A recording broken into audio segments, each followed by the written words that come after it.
gente querida, canal bendito com você para refletir sobre mais um livro da série Eles Ainda Falam. E o livro de hoje é o livro do profeta Sofonias. O nome é estranho, mas o homem é homem de Deus. Sofonias é chamado de profeta universal, porque ele enxergou um futuro distante e descreveu o dia em que Deus julgará todos e quando finalmente a história demonstrará como é real a soberania divina. Ao que parece, conforme nós vemos no versículo 1 do livro de Sofonias, ele era descendente de Ezequias, rei de Judá. E se for verdade essa informação, ele é o único profeta menor que é de linhagem real. Sofonias foi contemporâneo do profeta Abacuque, que nós vimos no vídeo passado, e também do profeta Jeremias. Estes três profetas profetizaram na época do rei Josias, de quem nós também falamos no vídeo passado, no vídeo sobre Abacuque. A estrutura do livro de Sofonias reflete alguns elementos que são comuns aos outros livros dos profetas menores.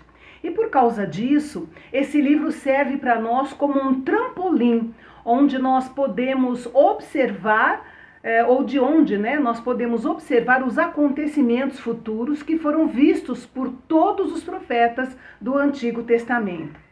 Na sua mensagem ao povo de Judá, nós descobrimos o que chamamos de mensagem universal, que é aquela mensagem que, por meio da palavra de Deus, é válida para todos os cristãos de todas as épocas. O tema principal do livro de Sofonias é a chegada do dia do Senhor, que será aquele período em que Deus julgará as nações e trará o seu reino de retidão. E Sofonias é o 9º profeta que nós estamos estudando, e vocês já devem ter percebido a semelhança no modo como todos os livros dos profetas menores foram organizados. E o livro de Sofonias é um bom exemplo dessa estrutura, porque, de fato, se nós quisermos saber a descrição do final dos tempos, basta abrir a Bíblia na parte final dos livros de quase todos os profetas menores, porque eles terminam de uma forma muito parecida. O tema de Sofonias, o dia do Senhor, é encontrado em quase todos os profetas, mas fica mais particularmente claro nos livros de Joel e de Sofonias. Em termos políticos, o tempo de Sofonias foi um tempo conturbado. A Assíria estava perdendo seu poder e a Babilônia se tornava um império forte e poderoso. O rei Josias havia se empenhado em levar o povo ao arrependimento, como nós já vimos, mas acontece que ele morreu no campo de batalha antes de concluir o seu trabalho, e os seus sucessores no trono acabaram relaxando e permitindo que o povo retornasse aos seus pecados. Uma mistura de sangue com fogo, a terça parte deste mundo queimará. Eu quero estar distante, quero estar no céu, quando o anjo a primeira trombeta tocar. Um grande meteoro vai cair no mar, pela segunda vez que a trombeta soar, levando a terça parte à destruição. Não quero estar presente nesta ocasião. Foi a última vez que você ouviu ou cantou um louvor sobre o julgamento do mundo? A maioria dos repertórios cristãos não tem louvores sobre o dia do Senhor, esse dia em que Deus julgará toda a humanidade. O dia do Senhor é um conceito bíblico importante que nós deveríamos levar mais a sério, porque esse dia nos diz para onde estão indo as coisas e como é que elas terminarão. E a Bíblia diz que no dia do Senhor, Deus enviará tribulações sobre a terra, julgará as nações, salvará o seu povo Israel e então estabelecerá o seu reino de justiça. Por isso é que Deus avisa ao mundo inteiro que o julgamento está a caminho e que é imprudente não estar preparado. Isso serve para nós, nos nossos dias inclusive. Nos 2 primeiros capítulos do seu livro, Sofonias relaciona o dia do Senhor tanto com os judeus como com os gentios. Gentio é todo aquele que não é judeu, tá? Então é importante frisar aqui que no tempo dele, de Sofonias, o chamado para ser um profeta de Deus era um chamado perigoso. Só para vocês terem uma ideia, Jeremias, que era o profeta na mesma época, foi preso algumas vezes. E em uma dessas vezes ele foi jogado em um poço cheio de lama, simplesmente porque ele entregou uma mensagem de Deus para a liderança da nação. Deus havia mostrado a Sofonias que o julgamento sobre a nação de Judá estava chegando. E como seria esse julgamento? Bem, eles seriam presos e levados para o cativeiro da Babilônia, e esse acontecimento seria apenas o começo do que Deus haveria de fazer em toda a terra.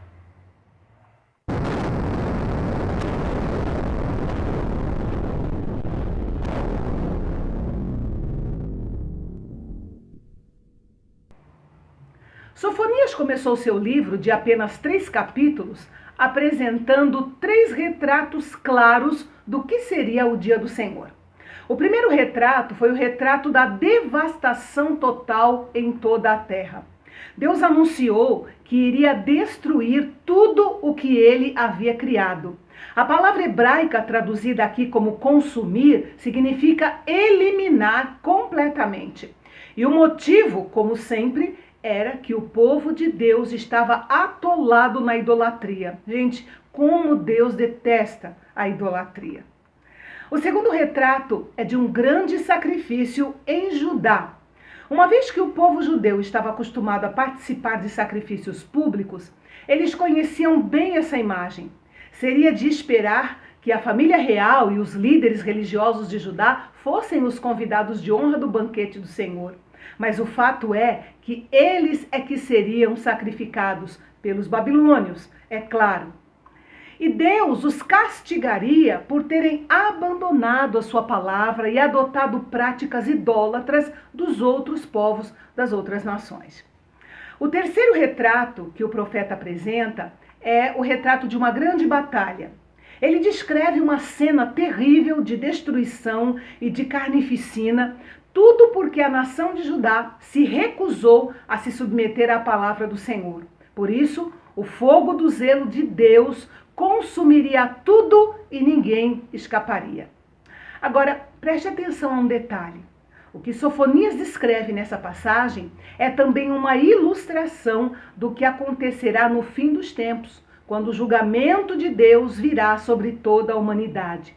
Só que, pelo que nós lemos em Apocalipse, do capítulo 6 ao capítulo 19, o dia final do Senhor será muito mais terrível do que isso, do que Sofonias falou. Então nós que vivemos hoje no século 21, devemos estar atentos, porque o dia do Senhor está próximo. E a palavra de Deus é muito clara quando diz que só haverá escape para aqueles que creem em Jesus Cristo como Salvador e Senhor de suas vidas e que o servem com um coração sincero, guardando seus mandamentos. E nós não podemos esquecer desse detalhe profético. Não é algo que só está escrito, é algo que está prestes a acontecer.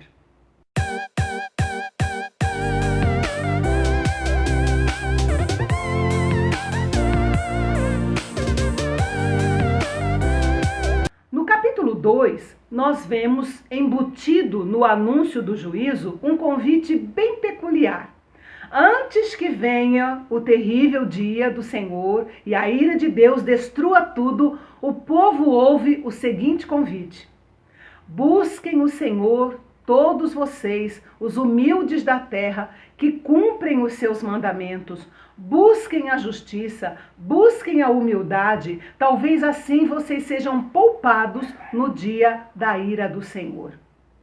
Bem, como era de se esperar, o julgamento de Deus começaria pela casa do Senhor. E isso explica por que Sofonias começou falando ao povo de Judá. E neste capítulo, ele explica também como o dia do Senhor afetaria as nações gentílicas que estavam ao redor de Judá. Apesar de não terem recebido a lei de Deus como os judeus receberam, os gentios ainda eram responsáveis, como até hoje são, responsáveis diante do Senhor, porque Deus havia se revelado e hoje também ainda se revela a eles por meio da criação e por meio da consciência. Além disso, Nem sempre essas nações haviam tratado os judeus com bondade, e era chegada a hora do Senhor julgar cada uma delas. Alguns dizem que é possível que as nações mencionadas por Sofonias representem todas as nações gentias, uma vez que elas correspondem aos 4 pontos cardeais estrategicamente colocadas, como a Síria, que fica no norte, Etiópia, que fica no sul, Moabe e Amon, que fica no leste, e a Filístia, que fica no oeste. Começando então pela Filístia. Nós sabemos que os filisteus eram inimigos de longa data dos judeus. Só para recordar, a gente lembra aí de Davi, que matou o filisteu gigante Golias, né? E Sansão, que também deu a sua vida para eliminar, pelo menos na sua época, os filisteus. Mas agora Sofonias profetiza que as cidades populosas dos filisteus ficariam vazias e a sua terra seria devastada. E de fato, Nabucodonosor invadiu a Filístia e tudo o que resta dessa grande nação nos dias de hoje é o nome Palestina, que tem a sua origem no nome Filístia. Sofonias predisse que os judeus habitariam nas terras dos filisteus quando o reino fosse restabelecido. No capítulo 47 de Jeremias, nós encontramos outra advertência feita na mesma época aos filisteus pelo profeta Jeremias. Então Deus estava avisando por todos os lados. Depois nós vemos Moabe e Amon. Só para a gente recordar aqui, os moabitas e os amonitas se originaram da união incestuosa de Ló com as suas 2 filhas. E também eram inimigos ferrenhos dos judeus. Sofonias então prediz que essas 2 nações arrogantes teriam o mesmo fim de Sodoma e Gomorra e seriam exterminadas da terra. Ele predisse também que os judeus ocupariam a terra dos seus inimigos quando o reino fosse restabelecido. E nos capítulos 48 e 49 do livro de Jeremias, nós encontramos outra advertência feita na mesma época aos moabitas e aos amonitas. Então, não era falta de aviso. Na sequência, nós temos a Etiópia. A Etiópia fica na região do Alto Nilo, no Egito. Alguns estudiosos acreditam que essa referência também inclui o Egito, que era outro inimigo de longa data dos judeus. E o que aconteceu foi que Nabucodonosor, com seus soldados, realmente conquistaram essa nação tempos depois. Depois foi a vez da Assíria. A ascensão da Babilônia, até a ascensão da Babilônia, a Assíria havia sido a maior potência mundial. Mais ou menos 1,5 séculos antes, nós já estudamos isso, Deus havia enviado o profeta Jonas a Nínive, capital da Assíria, para avisá-los do julgamento de Deus. E o povo havia se arrependido, vocês lembram disso, né? Só que as gerações seguintes voltaram aos antigos costumes pagãos e Nínive foi destruída em 612 a.C., pouco tempo depois da profecia de Sofonias. Sofonias ainda reforçou aquilo que Naum havia falado. Agora pensa comigo. Se tudo o que foi predito sobre a destruição dessas nações já se cumpriu, não é óbvio acreditar que as outras predições também vão se cumprir e que nós, no século 21, devemos estar em estado de alerta? No último capítulo da sua profecia, Sofonias explica de que maneira o dia do Senhor está relacionado a esse reino prometido. Mas antes de entrar no capítulo 3, propriamente dito, nós precisamos observar algumas verdades práticas do livro de Sofonias que se aplicam a nós, cristãos, no dia de hoje. Primeiro, Deus julga o seu povo quando há desobediência deliberada à sua lei. Deus quer que o seu povo seja diferente das outras nações, que não ande nos seus caminhos, que não adore os seus deuses, como Paulo disse em Romanos, capítulo 12, versículo 2, e não vos conformeis com este século. Essa é a exortação para todos os cristãos de hoje. Não olhe para o que está acontecendo no mundo, olhe para cima e espere no Senhor. A segunda verdade para os nossos dias é que a promessa de Deus a Abraão ainda está em vigor. Ou seja, os que abençoam a Israel, Deus os abençoará. Os que amaldiçoam a Israel, Deus os amaldiçoará. As nações pecaram contra Deus, tratando os judeus mal, e assim elas só podem esperar realmente um julgamento divino. Isso é válido até para os nossos dias. A terceira verdade prática é que a palavra de Deus é verdadeira e se cumprirá no seu devido tempo. O povo de Deus pode apropriar-se de suas promessas e saber que o Senhor será fiel para cumprir cada uma delas. Como já cumpriu aquelas que foram preditas no passado, Ele é fiel para cumprir todas as outras que ainda estão pendentes para o cumprimento da sua palavra. Já os inimigos de Deus podem ter certeza de que as palavras de advertência faladas pelo Senhor através dos seus servos trazem consigo grandes castigos. Por isso, o escritor aos Hebreus disse no capítulo 10, versículo 31, que horrível coisa é cair nas mãos do Deus vivo.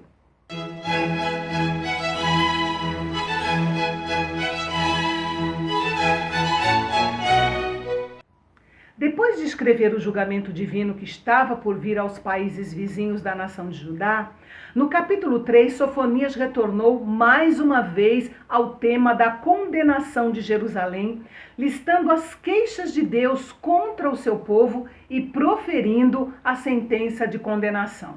Depois, ele exorta aos judeus que permaneceram fiéis a esperar em Deus, confiando que a salvação do Senhor não tardaria. Nabucodonosor deixou um povo na terra de Judá. Eram os pobres, talvez um povo que para ele não era interessante levar para a Babilônia. E justamente esse povo modesto e humilde, que seria deixado em Jerusalém por Nabucodonosor e que eram tementes ao Senhor, ele prometeu que os guardaria do mal. Seriam como ovelhas descansando na presença do seu pastor, sem medo ou ameaça de invasores para devorá-los. Depois, então, o profeta vai além das nuvens escuras do juízo divino e desvenda o dia brilhante que se seguirá ao castigo. Ele vê como Jerusalém está alegre, pois o Senhor, o Rei de Israel, está no seu meio e nunca mais ela temerá perigo algum. Naquele dia, Deus cumprirá a promessa que está no versículo 17. O Senhor, o seu Deus, está em seu meio, poderoso para salvar. Ele ficará muito contente com você. Ele a renovará no seu amor e se encherá de júbilo por causa de você. E o livro conclui com outra promessa, repetida muitas vezes nos profetas menores, que diz: naquele tempo farei com que vocês voltem e os recolherei. Certamente farei de vocês um nome e um louvor entre todos os povos da terra, quando eu restaurar a sorte de vocês diante dos seus próprios olhos, diz o Senhor. Amém? Agora, uma pergunta bem pertinente aqui é a seguinte: por que os profetas quase sempre encerram os seus livros com mensagens de esperança? Há pelo menos 3 motivos para isso. Primeiro, a esperança é uma grande motivação para a obediência, e os profetas desejavam encorajar o povo de Deus a obedecê-lo, porque eles sabiam que as bênçãos da aliança de Deus eram derramadas sobre o seu povo somente quando ele obedecia às estipulações da aliança. O segundo motivo é a ênfase dos profetas sobre a fidelidade de Deus, ou seja, o Senhor cumprirá as suas promessas e um dia estabelecerá o seu reino. E por causa dessa fidelidade de Deus, nós também devemos ser fiéis em obedecer a sua palavra. Se desobedecermos, ele será fiel em nos disciplinar. E se nos arrependermos, ele será fiel em nos perdoar. O fato é que Deus sempre é um Deus fiel. E o terceiro motivo pelo qual os profetas sempre terminam seus livros com mensagens de esperança é porque essa mensagem de esperança era um encorajamento para o remanescente fiel na terra, ou seja, aqueles que eram leais a Deus e que sofriam por causa dessa lealdade. Essa promessa anima esse pequeno grupo a perseverar em sua caminhada fiel com Deus. Por isso, nesse último capítulo, Deus revela os seus planos para Jerusalém, para as nações gentias e para o remanescente fiel do seu povo. Ao mesmo tempo, o Senhor revela a si mesmo e a sua obra cheia de graça em favor do seu povo em todas as eras e em todos os lugares. Amém?